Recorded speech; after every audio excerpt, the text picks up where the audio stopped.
దేవుని వాక్యమైన పరిశుద్ధ బైబిల్ గ్రంథంలో నుంచి పేతురు రాసిన 2వ పత్రిక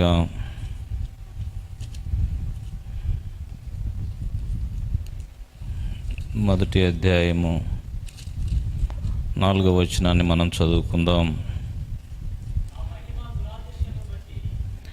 ఆ మహిమ గుణాతిశయములను బట్టి ఆయన మనకు అమూల్యములను అత్యధికములనైన వాగ్దానములను అనుగ్రహించి ఉన్నాడు. దురాశను అనుసరించుట వలన లోకమందున్న భ్రష్టత్వమును ఈ వాగ్దాన మూలముగా మీరు తప్పించుకొని దేవ స్వభావమునందు పాలివారగనట్లు వాటిని అనుగ్రహించను. దేవుడి మాటలను దీవించునుగాక.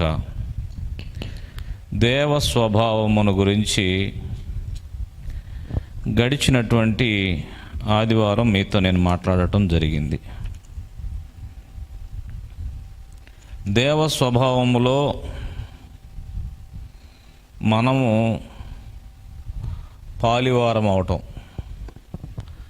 ఇంగ్లీష్లో we are partakers of the divine nature అని ఉంటుంది. పార్ట్ టేక్ అంటే భాగాన్ని తీసుకొని అనుభవించటం.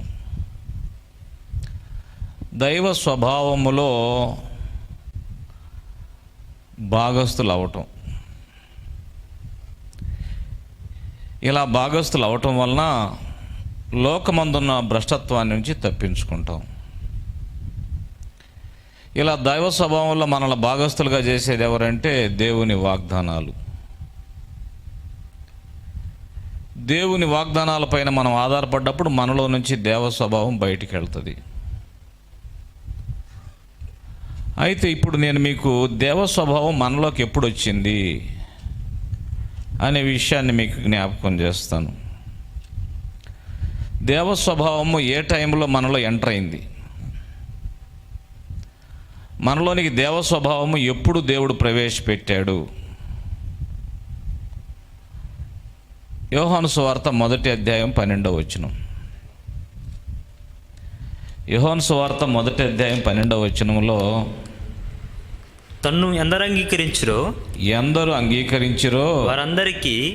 తన్ను ఎందరు అంగీకరించిరో వారందరికీ అనగా తన నామమందు విశ్వాసముంచు వారందరికీ దేవుని పిల్లలగుటకు ఆయన అధికారమును అనుగ్రహించాడు. స్తోత్రం చెప్పండి. హల్లెలూయా. యేసు ప్రభువును మనం అంగీకరించినప్పుడే, మనం ఆయన పిల్లలము అనేటువంటి అధికారాన్ని పొందుకున్నప్పుడే ఆయన స్వభావం మనలోనికి వచ్చింది. స్తోత్రం. ఇది చాలా ప్రాముఖ్యమైనటువంటి సత్యం. అర్ధరాత్రి నికోదేము వచ్చాడు యేసయ్య దగ్గరికి. ఎందుకని పగటిపూట రాలేదు? పగటిపూట వస్తే అతన్ని పట్టుకొని జైల్లో వేస్తారు. అతను మతబోధకుడు. పగటిపూట వస్తే అతనికి సమస్య ఉంటుందని రాత్రిపూట వచ్చాడు. అర్ధరాత్రి వచ్చాడు యేసయ్య దగ్గరికి. అర్ధరాత్రి వచ్చి, బోధకుడా, దేవుడు ఒకనికి తోడై ఉంటేనే కానీ నువ్వు చేస్తున్న సూచక్రియలు ఒకడు చేయలేడని చెప్పి మెచ్చుకుంటాడు. అంటే యేసుక్రీస్తు ప్రభు చేసే సూచక్రియల వలన ఆకర్షించబడి నికోదేము అర్ధరాత్రి యేసయ్య దగ్గరికి వచ్చాడు. అంటే ఈ సూచక్రియలు ఎలా జరుగుతున్నాయి అని అడగడానికి వచ్చాడు. దేవుడు నీకు తోడుగా ఉన్నాడని చెప్తూ ఉన్నాడు. ఈ సూచక్రియల గురించి ఆకర్షితుడై వచ్చాడు. అప్పుడు యేసు ప్రభు ఏం చెప్పాడంటే, ఒకడు కొత్తగా జన్మించితే గాని అతడు దేవుని రాజ్యమును చూడలేడని నీతో నిశ్చయముగా చెప్పుచున్నాను నేను. అంటే క్రొత్త జన్మకి దేవుని రాజ్యానికి సంబంధం ఉంది. ఇతడు దేవుని రాజ్యానికి వారసుడు అవ్వాలంటే నేనేం చేయాలని అడగలా. సూచక్రియలు చేస్తున్నావు, నీకు దేవుడు తోడుగా ఉన్నాడు, నిన్ను కలుసుకోవడానికి వచ్చాను అన్నాడు. యేసు ప్రభు ఒకే మాట చెప్పాడు, ఒకడు కొత్తగా జన్మిస్తే వాడు దేవుని రాజ్యానికి వారసుడు అవుతాడు.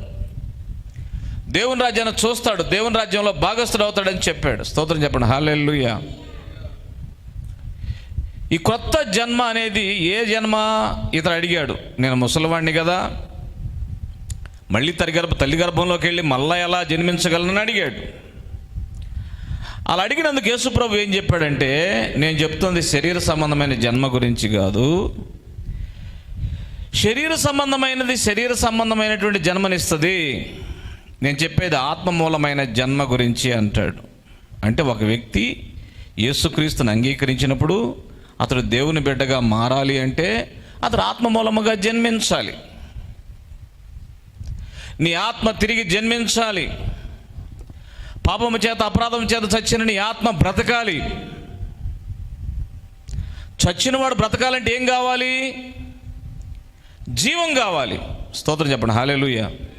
ఇప్పుడు గాలి పోయింది టైర్లో, బండి ముందు కదలదు. బండి ముందు కదలాలంటే ముందు టైర్లు ఏమి ఎక్కించాలి? గాలి ఎక్కించాలి. గాలి కొడితే కానీ సైకిల్ కానీ మోటార్ సైకిల్ కానీ కారు కానీ ముందుకెళ్ళదు. అట్లాగే చచ్చినవాడు బ్రతకాలి.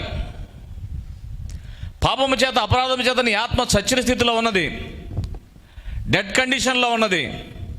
డెడ్ కండిషన్లో ఉన్నటువంటి నీ ఆత్మ తిరిగి బ్రతకాలి అంటే నీ ఆత్మలోనికి జీవం రావాలి. ఆ జీవాన్ని పంపించడానికి యేసుక్రీస్తు లోకానికి వచ్చాడు. ఆమేన్ చెప్పండి, హల్లెలూయా. ఆయన అంగీకరించిన వారందరిలోనికి ఏమొస్తుంది? జీవం వస్తుంది. 5వ అధ్యాయం 12వ వచనం 1 యోహాను పత్రికలో, కుమారుని అంగీకరించిన వానిలో జీవము గలవాడు. స్తోత్రం చెప్పండి, హల్లెలూయా. అంటే యేసు ప్రభువుని ఎప్పుడైతే అంగీకరిస్తావో ఆయన జీవం నీలోనికి వస్తుంది. ఆయన జీవముతో పాటు ఆయన జీవానికి ఉన్న స్వభావం కూడా నీ లోపలికి వస్తుంది. నువ్వు దైవ స్వభావాన్ని సంతరించుకున్న వ్యక్తివయ్యావు. చప్పట్లు, ప్రైజ్ ది లార్డ్. నీ లోపల దైవ స్వభావం జ్వరబడిపోయింది. You already having the divine nature. దేవుడు నమ్ముకున్న ప్రతి విశ్వాసిలో దైవ స్వభావము స్థాపించబడింది, అది ఇవ్వబడింది. తిరిగి జన్మించామంటే అర్థం ఏంటంటే, కాగా ఎవడైనా క్రీస్తునందు నీడలవాడు నూతన సృష్టి, పాతవి గతించింది. పాత స్వభావం గతించింది, కొత్త స్వభావం జ్వరబడింది, నవీన స్వభావం లోపలికి వచ్చింది. క్రొత్త స్వభావం వచ్చిందంటే అది ఎవరి స్వభావం? అది దేవుని స్వభావం. నీతియును యథార్థమైన పోలికగా పుట్టినటువంటి నవీన స్వభావమును మీరు ధరించుకోండి అంటాడు 22వ వచనం 4వ అధ్యాయం ఎఫెసీ పత్రిక. నీతి కలిగిన స్వభావము, యథార్థత కలిగిన స్వభావము, ఆ స్వభావమే దేవుని స్వభావము. ద గాడ్స్ నేచర్, దైవిక స్వభావాన్ని యేసు ప్రభువు నమ్ముకున్న ప్రతి ఒక్కరిలో దేవుడు స్థాపించాడు. ఆమేన్. నువ్వు అవునన్నా కాదన్నా, నువ్వు గుర్తించినా గుర్తించకపోయినా నీ లోపల దేవుని స్వభావం ఉంది. ఆమేన్ చెప్పండి, హల్లెలూయా. చాలామందికి తమలో ఏముందో తమకు తెలియదు. ఏనుగు కళ్ళు చాలా చిన్నగా ఉంటాయి. ఏనుగు కళ్ళు చిన్నగా ఉన్నందువలన ఏనుగు మీద ఎక్కిన పిల్లోడు ఎక్కినా మోసుకొని వెళ్తూ ఉంటుంది. సైంటిస్టులు ఏం చెప్పారంటే, ఏనుగు కళ్ళు చిన్నవి కాబట్టి తన మీద కూర్చున్నవాడు కూడా పెద్దోళ్ళలాగా కనపడతాడంట. అందుకని చిన్నపిల్లవాడిని కూడా పెద్ద భయభక్తులతో మోసుకెళ్తా ఉంటుంది ఏనుగు. కానీ ఒక్కోసారి దానికి కోపం ఎక్కిద్ది. కోపం ఎక్కినప్పుడు చెట్లు బీకేసిద్ది, లారీలు తిరిగేసిద్ది, అన్నీ చేస్తుంది. అప్పుడేమైందంటే అప్పుడు తనలో ఉన్న బలం తనకు అర్థమైందనమాట. చాలామందికి తమలో ఏముందో మీలో ఏముందో మీకు తెలియటల్లా. మీలో ఉన్నది మీరు తెలుసుకుంటే మీరు ధన్యులు. మీలో ఉన్న దైవ స్వభావాన్ని మీరు గుర్తించటం లేదు. మీలో దేవుని స్వభావం ఉన్నది. You are having the likeness of God. దేవుని స్వభావాన్ని మీరు కలిగి ఉన్నారు. స్తోత్రం, హల్లెలూయా. దేవుని స్వభావము తిరిగి జన్మించినప్పుడు మనలో ప్రవేశించింది. అయితే ఈ దేవుని స్వభావాన్ని ఎలా ఉపయోగించాలి? ఈ దైవ స్వభావము ఎప్పుడు మనలో నుంచి బయటికి వెళ్తుంది? లేకపోతే ఈ దైవ స్వభావం మనలో నుంచి బయటికి వెళ్ళడానికి ఆటంకాలు ఏమిటి అనే విషయాలు నేను క్లుప్తంగా కొన్ని చెప్తాను. మీరు రాసుకోండి, నేర్చుకోనండి. వాటిలో మొట్టమొదటిది, దైవ స్వభావము ఎప్పుడు మనలో నుంచి బయటికి వెళ్తుంది. కొలసీలకు రాసిన పత్రిక 2వ అధ్యాయం 6వ వచనం.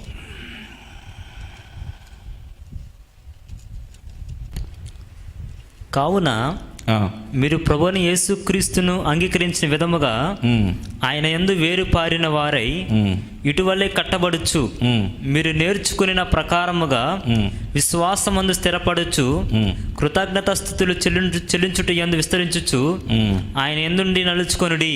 ఆయన యందుండి నడుచుకొనుడి. ప్రభువైన యేసును అంగీకరించిన విధముగా ఆయన యందు వేరుపారిన వారై, చెట్టు వేరుబారినట్లు వేరుబారిన వారై, ఇల్లు కట్టబడ్డట్టు పునాది మీద కట్టుకున్నవారై, మీరు ఆయన దగ్గర ఏమైతే నేర్చుకున్నారో ఆ నేర్చుకున్న ప్రకారముగా విశ్వాసమందు స్థిరపరచబడుచు కృతజ్ఞతాస్తుతులు చెల్లించుటందు విస్తరిస్తూ ఆయన యందుండి నడుచుకోనండి. Praise the Lord. యేసుక్రీస్తు యొక్క దైవిక స్వభావం నీలో నుంచి బయటికి రావాలి అంటే నువ్వు ఆయన యందుండి నడుచుకోవాలి. యువర్ వాక్ ఇన్ క్రైస్ట్, క్రీస్తు యందుండి నడుచుకోవాలి. చాలామంది క్రీస్తులో నడుచుకోరు. క్రీస్తుని చర్చి కాడ పెడతారు, వాళ్ళే బయటికి వెళ్ళిపోతారు. చర్చిలోకి వస్తారు, చర్చిలో ప్రభు ఉంటాడు, నాలో ఉండడని నమ్ముకుంటారు, బయటికి వెళ్ళి వాళ్ళు ఇష్టం వచ్చినట్టు నడుచుకుంటారు. అందుకని దేవ స్వభావాన్ని నువ్వు చూపించలేకపోతున్నావు. దేవ స్వభావాన్ని చూపించాలంటే you should walk in him. ఆయన యందుండి నడుచుకోవాలి. గతంలో మనం ఇష్టం వచ్చిన నడుచుకున్నాం, మన సొంత ప్రయత్నాలు చేశాం, మునుపు స్వభావ సిద్ధముగా దైవోగ్రతకు పాత్రులమై ఉన్నాం. ఈ లోకంతో పాటు లోకం యొక్క మూలపాఠాలు జరిగించాం. యుగ సంబంధమైన దేవత యొక్క బోధ చొప్పు నడుచుకున్నాం, అపవాది యొక్క మార్గంలో నడుచుకున్నాం. తిరిగి జన్మించిన తర్వాత అపవాది మార్గంలో నడవకూడదు, క్రీస్తులో నడుచుకోవాలి. మరి క్రీస్తులో నడుచుకోవాలంటే అడ్డం ఎవరు అంటే, క్రీస్తులో నడుచుకోవాలంటే అడ్డం ఎవరంటే నీవే అడ్డం, నేను అనే నీ స్వభావం అడ్డం. అందుకని అపోస్తలుడైన పౌలు గలతీ పత్రిక 2:20 ఏమంటాడంటే చాలా చక్కని మాట చెప్తున్నాడు. గలతీ పత్రిక 2:20 నేను క్రీస్తుతో కూడా సిలువేయబడి ఉన్నాను. నేను క్రీస్తుతో కూడా సిలువేయబడి ఉన్నాను. ఇకను జీవించువాడను నేను కాను. ఇక జీవించువాడను నేను కాను. I'm crucified with Christ. యేసు క్రీస్తుతో నేను సిలువేయబడ్డాను. నేను అనేటువంటి స్వయం సిలువ వేయబడి సంగతి ఎరగాలి. అది అర్థం చేసుకున్నాడు పౌలు గారు. యేసుక్రీస్తు జీవము దైవ స్వభావం మనలోకి వచ్చిన తర్వాత మన స్వయం సిలువ వేయబడిందని గుర్తించకుండా మన స్వయాన్ని కనుక జీవింపనిస్తే దేవుని దైవ స్వభావం బయటికి రాదు. దైవ స్వభావం బయటికి రావాలంటే నేను సిలువ వేయబడ్డాననే సంగతి గుర్తించాలి. ఇక జీవించేది నేను కాదు. చెప్పండి, ఎవరు కాదు? వాచ్మెన్ నీ అనే సేవకుడికి ఈ విషయం అర్థమైందంట. పైన తన గదిలో ప్రార్థన చేసుకొని ధ్యానం చేస్తుంటే నేను సిలువేయబడ్డానన్న సంగతి ప్రభు అర్థం చేశాడంట. నేను సిలువేయబడ్డానంటే నేను చచ్చిపోయాను, ఇక నేను కాదు జీవించాల్సింది, యేసుప్రభువే జీవించాలి, ఆయన జీవాన్ని బయటికి రానియాలి, నేను ఎందుకు అడ్డం ఉండాలని చెప్పి అనుకుంటూ పైనుంచి కేకేసుకుంటూ వస్తున్నాడు. నేను చనిపోయాను,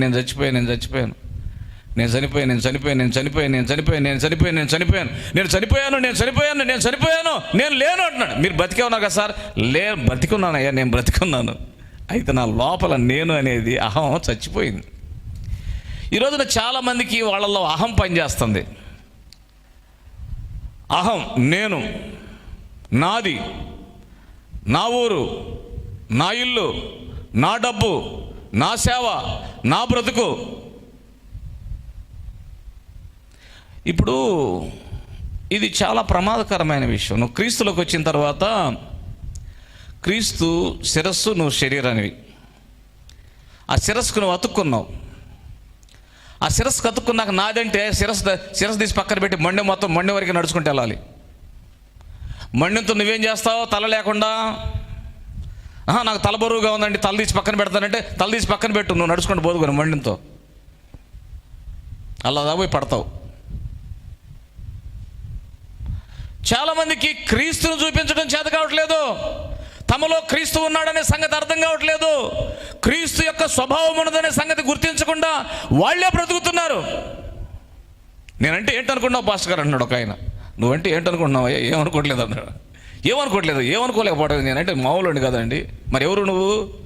నేను సూపర్ మ్యాన్ అండి. సూపర్ మ్యాన్ అంటే ఏంటి? చెట్లు అని ఎక్కుతావు గాలిలో. నువ్వు సూపర్ మ్యానో డూపర్ మ్యానో నాకు తెలియదు. నువ్వు యేసుప్రభువు నమ్ముకుంటే నీలో స్వయం ఉండటానికి వీలు లేదు. నేను అనే మాటకి సిలువ వేయబడాలి. నేను అనేది సిలువ వేయబడింది, అయిపోయింది. స్తోత్రం, హల్లెలూయా. దేవుని సేవకులు థామస్ గారు చెప్తూ ఉంటారు బాప్తీసాల కార్యక్రమం అప్పుడు, చచ్చిన వాడిని పూడ్చిపెట్టకపోతే కేసు, బతికున్న వాడిని పూడ్చిపెడితే కేసు. అంటే బతికి ఉండి నేను అనేది సావకుండానే బాప్తీసం వేయడం తప్పు అని. ఈరోజు బాప్తీసం అన్నారు, నేను చచ్చిపోయిన సంగతి అర్థం కాక నేను నాది కొట్టుకొని వస్తున్నారు కొంతమంది.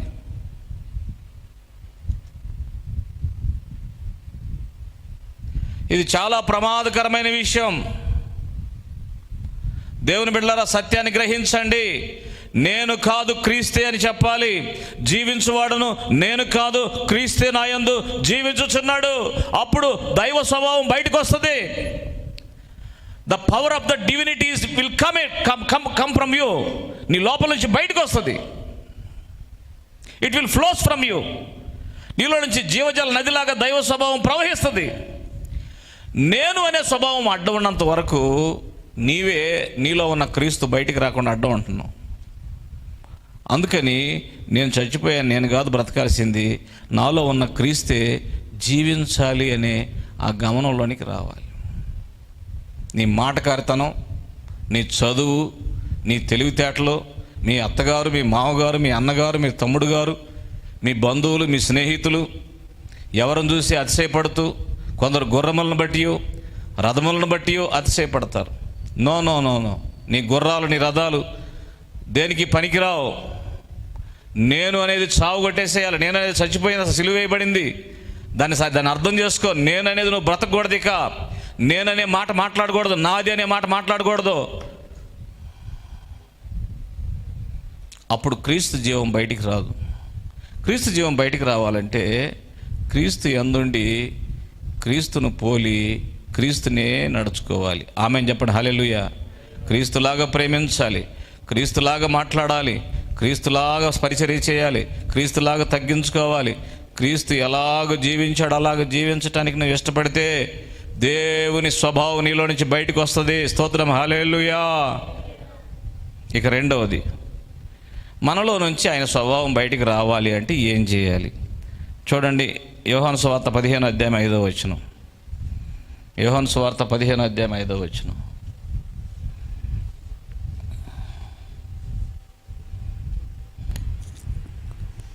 ద్రాక్షవల్లిని నేను, తీగలు మీరు.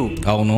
ఎవడు నా యందు నిలిచియుండునో, ఎవడు నా యందు నిలిచియుండునో, నేను ఎవని యందు నిలిచియుందునో, నేను ఎవని యందు నిలిచియుండునో వాడు బహుగా ఫలించును. వాడు బహుగా ఫలిస్తాడు. స్తోత్రం చెప్పండి, హల్లెలూయా. ద్రాక్షవల్లిని నేను, తీగలు మీరు. నా తండ్రి వ్యవసాయకుడు. అయితే ద్రాక్షవల్లిలో తీగలు నిలిచి ఉన్నట్లు మీరు గనక నా యందు నిలిచి ఉంటే మీరు బహుగా ఫలిస్తారు. అవును కదా? చెట్టులోనికి కొమ్మ కలిసి ఉండాలా, విడిగా ఉండాలా? చెట్టులో కొమ్మ కలిసే ఉండాలి. అప్పుడు చెట్టు లోపల వేరులో నుంచి జీవం కాండంలోకి వచ్చి, కాండంలో గుండా కొమ్మలోకి వెళ్ళి, కొమ్మలో నుండి ఆ కాయలు ఫలించడానికి కారణం అవుతుంది. అట్లాగే ద్రాక్షవల్లిలో తీగ నిలిచి ఉండాలి. అంటే తీగ కలిసి ఉండాలి. ఆ తీగ ద్రాక్షవల్లిలో నిలిచి ఉంటే ద్రాక్షవల్లిలో సారం ఆ తీగలోకి పోతుంది, తీగ ఫలాలు ఫలిస్తుంది. నువ్వు బహుగా ఫలించాలంటే నువ్వు చేయాల్సిన పని ఏంటంటే నువ్వు ద్రాక్షవల్లిలో నిలిచి ఉండాలి, క్రీస్తులో నిలిచి ఉండాలి. క్రీస్తులో నిలిచి ఉన్నటువంటి అర్థం ఏమిటి? క్రీస్తులో నిలిచి ఉన్నటువంటి అర్థం ఏంటి? క్రీస్తులో నిలిచి ఉండమంటే ఎక్కడ నుంచున్నామంటే నేను నేల మీద నుంచున్నాను అంటారు కొంతమంది. నేల మీద నుంచోవటం కాదు. క్రీస్తులో నిలిచి ఉన్నటువంటి క్రీస్తు సిలువలో చేసి ముగించిన కార్యం పైన ఆధారపడి బ్రతకడం. చప్పట్లు, praise the Lord. To living abide in the finished work of Christ. క్రీస్తు శిలువలో ముగించిన కార్యములో మనం నిలిచి కలిసి ఉండినప్పుడు ఆయనలో జీవం మనలోకి, మనలో జీవం మనలో నుంచి బయటికి ప్రవహిస్తుంది. స్తోత్రం, హల్లెలూయా. ఎవరు ఆధారపడతారు ఇప్పుడు అసలు? యేసుక్రీస్తు శిలువలో జరిగించిన కార్యం, ఆయన విమోచన కార్యం పైన ఆధారపడే మనుషులు ఎక్కడున్నారు? ఎవరు నమ్ముకుంటారు? ఎవరు అంగీకరిస్తారు? ఎవరు నిలిచి ఉంటారు? మనం నిలిచి ఉంటే, క్రీస్తులో నిలిచి ఉంటే ఆయన శిలువలో ముగించిన కార్యం ద్వారా స్వస్థతను అనుభవిస్తాం, ఐశ్వర్యాన్ని అనుభవిస్తాం, ఆరోగ్యాన్ని అనుభవిస్తాం, దీవెనలు అనుభవిస్తాం, గొప్పగా ఫలిస్తావు, నీ లోపల నుంచి ఫలం బయటకు వస్తుంది, ఇతరులకు ప్రయోజనకరంగా జీవిస్తావు. కానీ ఆయన శిలువలో చేసిన కార్యం పైన ఆధారపడివే నువ్వు. ఎందుకు ఆధారపడలేకపోతున్నావు? ఆధారపడే దీనత్వం నీకు లేదు. ఒక సేవకుడు ఏం చెప్పాడంటే, ఒక వ్యక్తి ఇతరులపైన ఆధారపడాలంటే వాడికి విరిగి నలిగిన అనుభవం ఉండాలంట. ఏ బ్రోకెన్ ఎక్స్పీరియన్స్, పగలగొట్టబడిన అనుభవం. విరిగి నలిగిన అనుభవం లేకుండా ఒక వ్యక్తి మరొక వ్యక్తి మీద ఆధారపడలేడు. నువ్వు కూడా అంతే. యేసుక్రీస్తు మీద నువ్వు ఆధారపడాలి, అని సిలువలో చేసిన కార్యం మీద ఆధారపడాలి అంటే నీకు విరిగి నలిగిన అనుభవం లేదు. కష్టపడకుండానే 3 పూట్ల తిండి నోటి దగ్గరికి వస్తున్నప్పుడు విరిగి నలిగిన అనుభవం ఎందుకు ఉంటుంది? విరిగి నలిగిన అనుభవం ఉండదు, దీన మనస్సు ఉండదు, పగలగొట్టబడిన అనుభవం, విరిగి నలిగిన అనుభవం. ఇది చాలా ప్రాముఖ్యమైన విషయం. నిన్ను విరిచేవాడు లేడు, నిన్ను వంచేవాడు లేడు. వంగని నీవు మొండి ఘటంలాగా మారుతున్నావు. నీవు మెడవంచని వ్యక్తి అయిపోయావు. ఇశ్రాయేలులు అంటాడు. ఇశ్రాయేలులు వాళ్ళు ఏమంటాడు? మూర్ఖ జనం. ఆ మూర్ఖ జనం మెడవంచని ప్రజలు, ముష్కరులు. ముష్కరులు అంటే మెడ వంచకపోతే కాడెట్టేస్తారు మెడ మీద. నీ మీద కాడెత్తుకోవడానికి నీ మెడ వంచవుగా. నీ మెడ వంచని వంగని మనసులో నుంచి జీవం బయటికి ఎట్టెళ్తుంది? నువ్వు కొంచెం వంగేటట్లు ఉండాలి. నీకు పగిలి విరిగిన అనుభవం లేదు. ఆ అనుభవం వచ్చిన దాకా నువ్వు నీ జీవం నీ లోపల నుంచి బయటికి వెళ్ళదు. దైవ స్వభావం బయటికి వెళ్ళదు. దైవ స్వభావం నీలో నుంచి వెళ్ళాలంటే నీలో పగలగొట్టబడిన అనుభవం. అత్తరబుడ్డి పగలగొట్టింది ఒక స్త్రీ. అత్తరబుడ్డి పగిలిన తర్వాత ఇల్లంతా వాసన వచ్చింది. చప్పట్లు, ప్రైజ్ ది లార్డ్, హల్లెలూయా. విరిగి నలిగిన అనుభవం లేకపోతే నిన్ను వాడుకోదలుచుకుంటే దేవుడు తప్పకుండా ఆ అనుభవంలో కూడా ఒకరోజు వెళ్ళాల్సి వస్తుంది.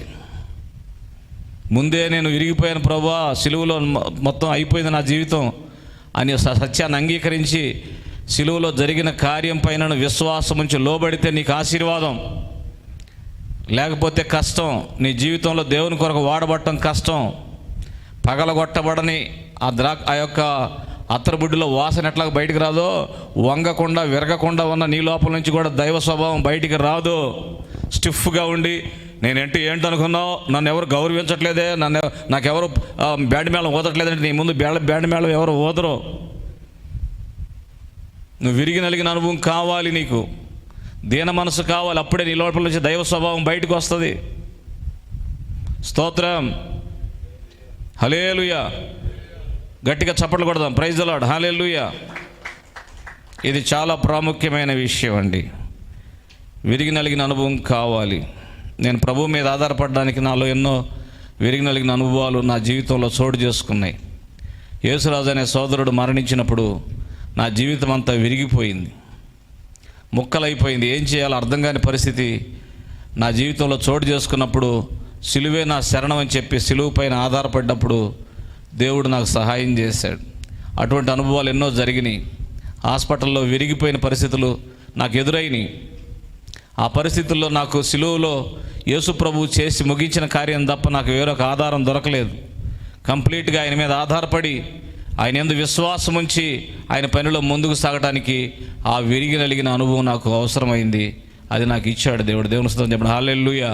అనుభవంలో కూడా నేను వెళుతున్నాను. ఖచ్చితంగా దేవుడు నీకు అనుభవాన్ని ఇస్తాడు. ఇక తర్వాత మూడవది, అది ప్రాముఖ్యమైంది, దేవుని వాక్యమును ధ్యానించుట. ఒకటేంటి, అసలు ఎప్పుడు మీరు దేవ స్వభావంలో భాగస్థులయ్యారు? తిరిగి జన్మించినప్పుడు. తిరిగి జన్మించిన నీలో నుంచి దేవుని స్వభావం బయటికి రావాలంటే నువ్వేం చేయాలి? ఆయన యందుండి నడుచుకోవాలి. ఆయన యందు నడుచుకోవాలంటే ఏది అడ్డమైంది? నీ స్వయం అడ్డమైంది. నీ స్వయాన్ని విరగొట్టేసేయాలి. తర్వాత ఏం చేయాలి? ఆయన యందు నిలిచి ఉండాలి. ఆయన నిలిచి ఉండాలంటే విరిగి నలిగిన అనుభవం కావాలి. ఆయనతో కలిసి ఉండాలి. అప్పుడు ఖచ్చితంగా నీ లోపల నుంచి దైవ స్వభావం బయటికి వెళ్తుంది. స్తోత్రం. ఇది చాలా ప్రాముఖ్యమైన విషయం. మూడవది, దేవుని వాక్యమును ధ్యానం చేసేటప్పుడు నీ లోపల నుంచి దైవ స్వభావం బయటికి వస్తుంది. పరిశుద్ధాత్మ దేవుడు నిన్ను నిలబెట్టి నిన్ను వాడుకుంటాడు. స్తోత్రం చెప్పండి. హల్లెలూయా.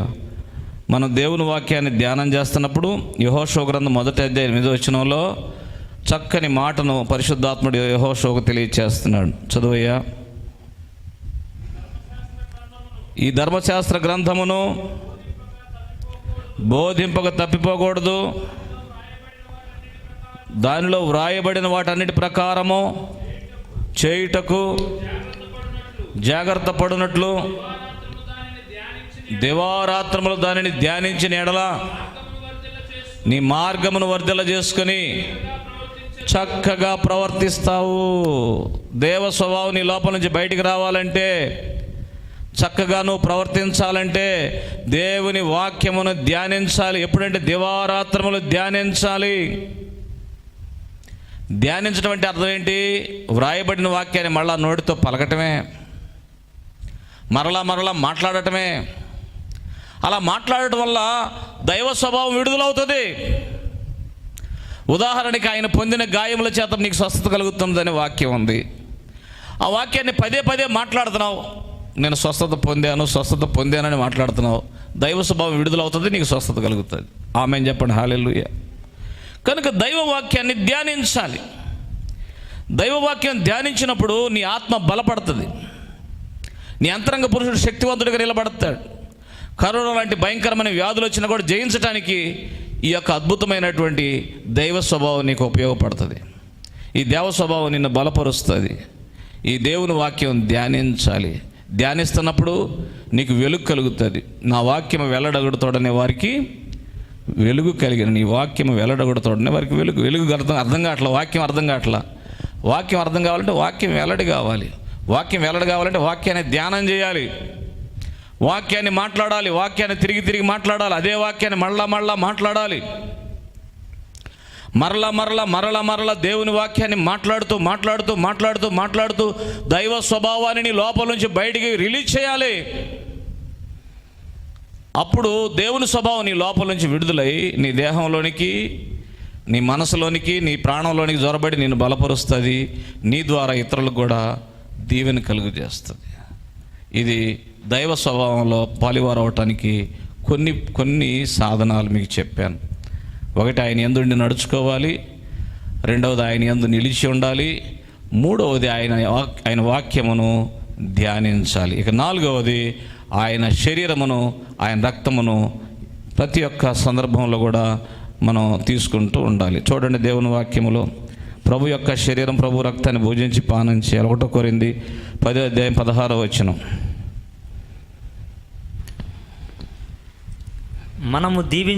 మనము దీవించు ఆశీర్వదించినప్పుడు పాత్రలోనిది త్రాగుట క్రీస్తు రక్తములో పాలు పుచ్చుకొనుటే కదా. మరోసారి చదువయ్యా. మనం దీవించు ఆశీర్వచనపు పాత్రలోనిది త్రాగుట, ఆశీర్వచనపు పాత్రలోని తాగుట క్రీస్తు రక్తములో పాలు పుచ్చుకొనుటే కదా. క్రీస్తు రక్తంలో ఏం పుచ్చుకుంటున్నాం? పాలు పుచ్చుకుంటున్నాం. 18వ వచనం. శరీర ప్రకారమైన ఇశ్రాయేలు చూడుడి, బలి అర్పించిన వాటిని తినువారు బలిపీఠంలో పాలువారు కారా? అవును, పాలువారు అయ్యారు కదా. 17వ వచనం కూడా చదువు. మనమందరము ఆ ఒకటే రొట్టెలో పాలు పుచ్చుకొనుచున్నాము. రొట్టె ఒకటే గనుక అనేకులమైన మనము ఒక్క శరీరమై ఉన్నాము. ఒక్క శరీరమై ఉన్నాము. స్తోత్రం చెప్పండి. హల్లెలూయా. మనమందరము ఒక్కటే రొట్టెలో పాలు పుచ్చుకొనుచున్నాము. రొట్టె ఒక్కటే గనుక మనము దీవించు ఆశీర్వచనపు పాత్రలోనిది త్రాగుచున్నాము. అలా త్రాగటం వల్ల మనం ఎవరిలో పాలు పుచ్చుకున్నాం? ఆయన రక్తంలో పాలు పంపులు పొందుతున్నాం. మనము విరుచు రొట్టె తినుట క్రీస్తు శరీరములో పాలు పుచ్చుకొనుటే కదా ఇప్పుడు శరీర రక్తాలు భుజించి పానం చేస్తున్నాం. ఆయన శరీరం ఆయన రక్తంలో మనం భాగస్థులం అవుతున్నాం. ఆయన శరీరం రక్తం మనలో కలిసిపోతుంది. దాన్ని మనం అనుభవిస్తున్నాం. విశ్వాసముతో దాన్ని తీసుకుని ఆయనలో పాలివారమై మన లోపల ఉన్న క్రీస్తు యొక్క స్వభావాన్ని బయటికి మాట్లాడటం ద్వారా విడుదల చేయాలి. అలా దైవ స్వభావంతో జీవిస్తున్నప్పుడు ఈ లోకంలో ఉన్న భ్రష్ట స్వభావాన్ని, భ్రష్టత్వాన్ని మనం తప్పించుకుంటాం. ఈ లోకంలో బ్రతక తప్పదు. లోకం చెడిపోయింది. కొన్నిసార్లు భ్రష్టత్వాన్ని మనం తీసివేయలేకపోవచ్చు. దాని నుంచి తప్పించుకుంటాం. నీతిమంతుడు లోతు తప్పించుకున్నాడు. ఆ జలప్రళయంలో నుంచి నోవాహు తప్పించుకున్నాడు. భ్రష్టత్వం అక్కడే ఉంది, కానీ అందులో నుంచి దేవుని బిడ్డలు తప్పించుకుంటారు. నువ్వు కూడా తప్పించబడతావు. నువ్వు తప్పించబడాలంటే నీకు దేవ స్వభావం ఇచ్చాడు. దేవ స్వభావాన్ని నీ లోపల కలిగి ఉన్నావని ముందు నమ్ము. కలిగి ఉన్న స్వభావాన్ని యేసుక్రీస్తు యందు నడుచుకో. నడుచుడు ద్వారా విడుదల చేయి. నిలిచుండు ద్వారా విడుదల చేసుకో. వాక్య ధ్యానం ద్వారా విడుదల చేసుకో. ఆయన బలలో పాలు పంపులు పొందుట వలన దాన్ని అనుభవించి దానిలో భాగస్థుడు కావాలని ప్రేమతో మీకు మనవి చేస్తూ ఉన్నాను. Praise the Lord. Hallelujah, hallelujah. తప్పకుండా దేవుడు ఇటువంటి దైవిక స్వభావంలో మిమ్మల్ని అందరినీ భాగస్థులుగా చేసి మిమ్మల్ని ఆశీర్వదించును గాక. మోకరించండి, ప్రార్థన చేసుకుందాం.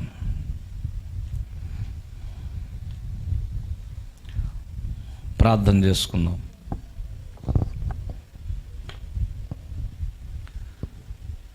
Praise the Lord. హల్లెలూయా, హల్లెలూయా, హల్లెలూయా, హల్లెలూయా, హల్లెలూయా. Thank you Jesus. పరిశుద్ధుడు అయిన తండ్రి, ఘనమైన ప్రభువా, నీకు వందనాలు, స్తోత్రాలు చెల్లిస్తున్నాం. మీరు దేవ స్వభావంలో పాలిభాగస్తులు అవ్వాలని చెప్పావు. అలా దేవ స్వభావంలో భాగస్థులమైన మేము లోకమందున్న భ్రష్టత్వాన్ని తప్పించుకుంటాం ప్రభువా. అలా తప్పించుకునేటువంటి ఆ మార్గం మాకు బయలుపరిచినందుకు వందనాలు.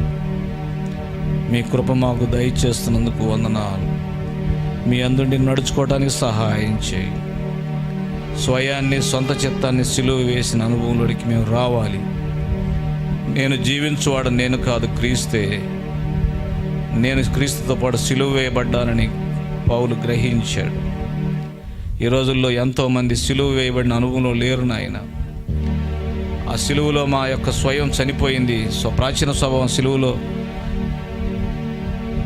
మేకులతో కొట్టబడిందన్న గ్రహింపులు లేక ఆ ప్రాచీన స్వభావాన్నే జీవిస్తున్నారయ్యా.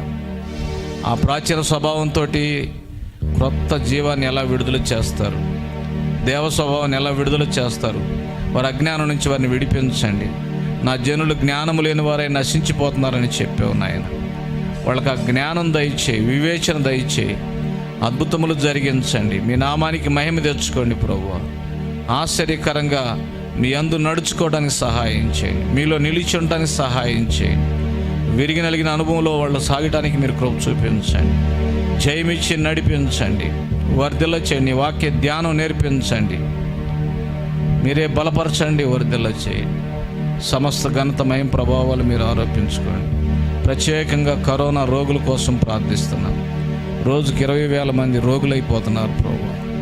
ఆ రోగులని ఆ రోగం నుంచి విడిపించండి. కరోనా ఎవరికి అంటకుండా కాపాడండి. కరోనాతో అంటబడిన వారు త్వరగా విముక్తులు అవ్వాలి. మరణాల రేటు తగ్గించండి ప్రభువా. మరణాల రేటు తగ్గించండి ప్రభువా. మరణాల రేటు తగ్గించండి నాయన. మరణాల రేటు తగ్గించండి ప్రభువా. మరణాల రేటు తగ్గించండి నాయన. మరణాల రేటు తగ్గించండి ప్రభువా. మరణాల రేటు తగ్గిపోవాలి ప్రభువా.